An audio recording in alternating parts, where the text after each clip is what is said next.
অন্তর্বর্তী সরকারের প্রধান উপদেষ্টা অধ্যাপক ডক্টর মোহাম্মদ ইউনূস দেশের সবুজ উত্তরণ ও রপ্তানি বাড়ানোর প্রয়াসে চীনকে তার কয়েকটি সোলার প্যানেল কারখানা বাংলাদেশে স্থানান্তর করার আহ্বান জানান।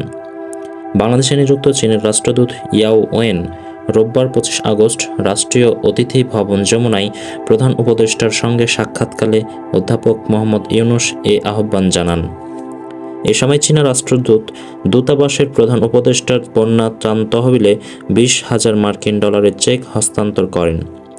তিনি বলেন, চীনা রেডক্রস বাংলাদেশের বন্যা দুর্গত মানুষের জন্য মানবিক সহায়তা হিসাবে 1 লাখ মার্কিন ডলার অনুদান দেবে।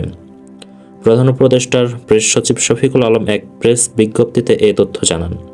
বিজ্ঞপ্তিতে বলা হয়, প্রধান উপদেষ্টা বেইজিং ও ঢাকার মধ্যে ঘনিষ্ঠ অর্থনৈতিক সহযোগিতার ওপর জোর দেন এবং চীনা বিনিয়োগকারীদের বাংলাদেশে তাদের কারখানা স্থানান্তর করতে বলেন।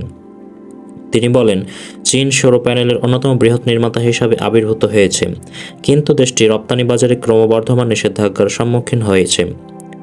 2006 সালে শান্তিতে নোবেল বিজয়ী ডক্টর ইউনূস বলেছেন, চীনা নির্মাতারা বাংলাদেশে সৌর প্যানেল কারখানাগুলোকে স্থানান্তরিত করতে পারে, যা বাংলাদেশকে রপ্তানি বহুমুখী করতে এবং একটি সবুজ অর্থনীতিতে রূপান্তর করতে সহায়তা করবে। তিনি দুই দেশের মধ্যে অর্থনৈতিক সহযোগিতা বৃদ্ধির প্রয়াসে চীনে বাংলাদেশি পণ্য আমদানি বাড়ানোর আহ্বান জানান। তিনি প্রযুক্তিগত স্থানান্তর এবং দুর্যোগ ব্যবস্থাপনা, শিক্ষা এবং কৃষিতে সহযোগিতা বৃদ্ধির কথাও বলেছেন। ইয়াও ওয়েন বাংলাদেশের অন্তর্বর্তী সরকারের নেতৃত্ব গ্রহণের জন্য অধ্যাপক মোহাম্মদ ইউনূসকে চীনা নেতৃত্ব এবং এর জনগণের শুভেচ্ছা জানান। রাষ্ট্রদূত বলেন, বেইজিং ঢাকার সাথে কাজ করতে প্রস্তুত এবং আশা প্রকাশ করে যে তিনি দারিদ্র্যমুক্ত বাংলাদেশের প্রত্যাশা পূরণ করবেন। তিনি প্রধান উপদেষ্টাকে বলেন, আপনার নেতৃত্বে বাংলাদেশের ভবিষ্যৎ আরও সুন্দর ও উজ্জ্বল হবে। ইয়াও ওয়েন বলেন, চীন এবং বাংলাদেশ সম্প্রতি তাদের সম্পর্কে একটি বিস্তৃত কৌশলগত সহযোগিতামূলক অংশীদারিত্ব উন্নীত করেছে এবং যোগ করেছে যে উভয় দেশ আগামী বছর কূটনৈতিক সম্পর্কের 50তম বছর উদযাপন করবে।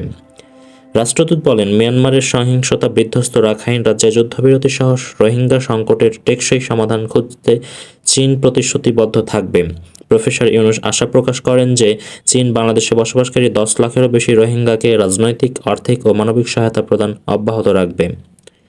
প্রধান উপদেষ্টা চীনে তার প্রিয় স্মৃতির কথাও স্মরণ করেন, যেখানে বেশ কয়েকটি বিশ্ববিদ্যালয় ইউনূস সেন্টার স্থাপন করেছে এবং অনেক তরুণ 3-0 ক্লাব গঠন করেছে, যার সদস্যরা জলবায়ু পরিবর্তনের শূন্য অবদান, শূন্য সম্পদ কেন্দ্রীয়করণ এবং শূন্য বেকারত্বের জন্য প্রতিশ্রুতিবদ্ধ।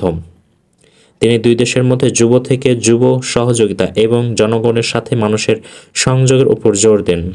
বৈঠকে চীনা রাষ্ট্রদূত প্রফেসর ইউনূসকে তার সুবিধাজনক সময় চীন সফরের জন্য চীনা নেতৃত্বের আমন্ত্রণ জানান। তিনি বলেন, বাংলাদেশ রাস্তার মোড়ে ছিল, কিন্তু বাংলাদেশের জনগণ চ্যালেঞ্জ কাটিয়ে উঠবে।